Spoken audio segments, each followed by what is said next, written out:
Michael Kor was born in the 1920s in Riga, Latvia. So they announced that women and children should aggregate on one side and adults on the other. We knew this is a real McCoy. This is not a picnic to Shakamak Park. This was a real McCoy. And my mother really saved my life. She pushed me away. She said, don't stay with us because we're all going to get killed. We're all going to be just murdered. So she pushed me aside. And I went with the adults. The women and children, the infirm, the old and the sick were taken away on trucks in a forest. And they were just mowed down like flies. Mickey Kor's life was saved when his mother pushed him into the adult men line. Then he was taken to concentration camp Studhof, then to subcamp Buchenwald.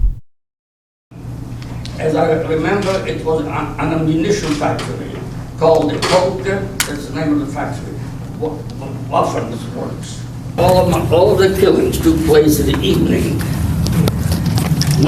Waking up in the morning, still alive, was an occasion of silent jubilation. I really mean that. When you wake up and you have all your faculties still with you, and you see sunshine beyond the fence, the same kind of sun is inside the fence and outside the fence. German forces, realizing that defeat was close, became vicious. They hated us, the Jews, so much. It was, and I was not too crazy about them either, but they had the guns. Realize the difference right there. Their goal was to kill us, not to leave any living witnesses, as I mentioned before. Ultimately, I survived. So if I decided to make a run for it, a hole somewhere, I just would have to run just maybe a few meters, a few yards, that's all. And then, as I say, my emotions, and all of a sudden, you know, like you fellas follow football. Remember Marshall Falk for the Colts a few years ago? You remember? So I knew nothing about college football at the time. And I said to myself, I ran those few yards zigzag. I figured my childish attitude would be that the bullets wouldn't be able to hit me. I ran like a star halfback, like Marshall Falk or something. Or this guy James right now for the Colts, for example. You follow me? And I hid in a hole, and I checked myself, so to speak, and quietness, and quietness can scare you too. It was just strangely quiet all of a sudden, because the guard didn't know. There's a couple of guards and 100 of us or something, and we all looked like just walking slowly because we couldn't walk too well.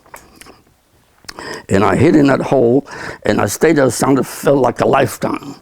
Actually, probably 3, 4, 5 hours, and all of a sudden, I hear a foreign language, a language which I've never heard before in my short life, and it was English. It was American Advance Party of the American Army.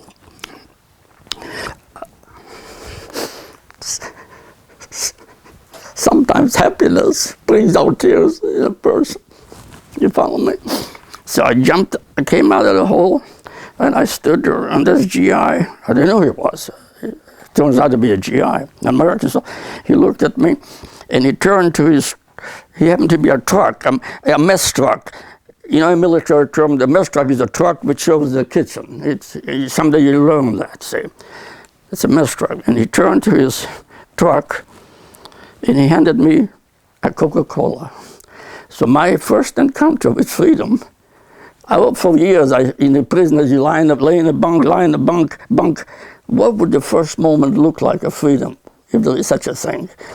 Because it was millions of miles away, freedom, the idea of freedom. So I never knew what freedom was once they put you in the concentration camp for 4 years.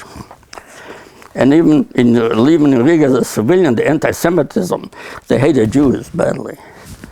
I mean, I remember as a young boy, when there were 4 guys standing over here, I'd walk across the street over here. They'd always beat you up. They know you were Jewish, see. But anyway, I stood there. I couldn't speak his language. So he turns to his truck and gives me a Coca-Cola. A lieutenant colonel was a native of Terre Haute, Indiana. He was instrumental in making it possible for me to come to America.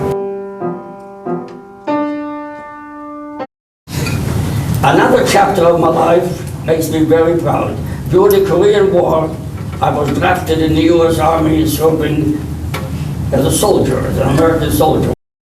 I was in the Army, at field artillery, and the name of the unit was the Fort Sill, Oklahoma Artillery Center. And when I was in Japan, when I was liberated, the name of the unit which liberated me was the 250th Engineer Combat Battalion, part of the 7th Army. I was drafted in the Army. Everybody in the Korean War, the draft was instituted for the Korean War. Now there is no draft. So everybody was drafted. Every healthy individual was drafted. And I'd like to mention it was a tremendous honor for a newcomer who spent his teenage years in a concentration camp in Nazi Germany, not to be an American soldier. It's a very beautiful feeling. While in the States, Mickey Kor met the love of his life and future wife, Eva Mozes. Today, they run C.A.N.D.L.E.S Holocaust Museum together. And I remember we were down to like sardines. I remember we asked for water or something, so that I still remember those German soldiers, they thought it was funny. They thought of a big shot, they thought it was really humorous to them. Like a bunch of animals down below asking for water, like cows or sheep. So they lowered the hose into the Baltic Sea and sprinkled on it like a bunch of fish.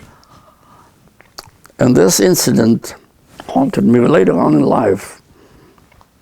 Later on in life, when we were here in the States and we went to Red Lobster, the two children were young. And as we don't go to Red Lobster too often, nobody does, but it's a big deal when you go to Red Lobster back in those days. And as you've been in a Red Lobster restaurant, to a replica of their trademark, there is little aqua. What do you call that thing?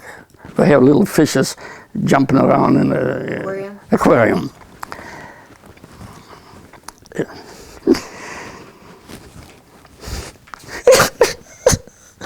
And when I saw that, it took me back to the day when I was in that ship, like a little sardine. And my son, Alex, he was adult, he happens to be a podiatrist. Oh, you met Alex. And he was just 8, and the girl was 5. And I took him to Red Lobster, and I never knew he would hit me like that. You know what I mean? So, and Alex said, "Well, Dad, what's the matter? What happened?" I don't want to talk about it. He doesn't say. You learn as you get older. It doesn't take much to ignite a sad experience in one's life. You see what I'm saying? As with many, now I'm continuing reading. As decades progressed, my lifespan, my hate for the German began to diminish. As I write these words, I would like to declare that I have forgiven the German people for their World War II atrocities. And hopefully I will have an opportunity, before I leave this planet, to visit Frankfurt and Berlin and shake hands with citizens of the great democracy and talk to the Germans. Mickey Kor is a great survivor of the Holocaust who went on to serve our country. He has grown to forgive Germany for the horrible crimes that were committed to him and his family. He now tells his stories to people at the C.A.N.D.L.E.S Holocaust Museum. He is a hero who will never be forgotten.